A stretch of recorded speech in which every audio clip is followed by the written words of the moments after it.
આપણી સાથે ધનરાજ બાગલે અમારા સંવાદદાતા નવસારીથી જોડાયેલા છે। ધનરાજ, હવે માત્ર 1 કલાકનો સમય બાકી, શું બપોર કરતા અત્યારે મતદાન મથક પર લોકોની સંખ્યા જોવા મળી રહી છે ખરા? કારણ કે સૂરજ હવે ધીમે ધીમે ઢળી રહ્યો છે।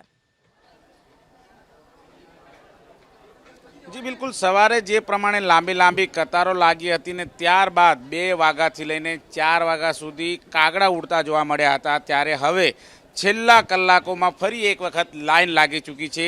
સીધા દ્રશ્ય તમને બતાવીશું। આ પ્રમાણે મોટી સંખ્યામાં જે મતદારો છે એ મતદારો અત્યારે આ પ્રમાણે લાઈન લાગી ચૂકી છે અને તમામ એ લોકો મતદાન મથકે ફરી એક વખત અત્યારે હાલ પહોંચી રહ્યા છે।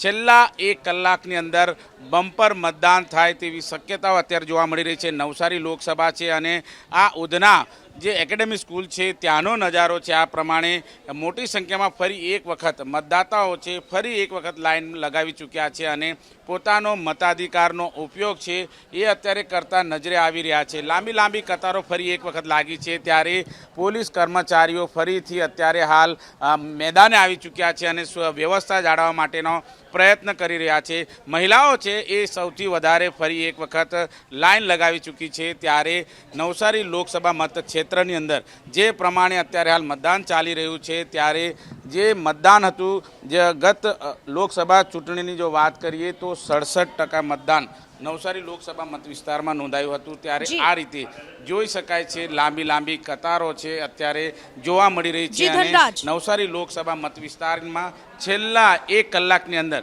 મોટું મતદાન થાય તેવી શક્યતા છે। ચોક્કસથી ધનરાજ, આભાર આપનો તમામ માહિતી બદલ।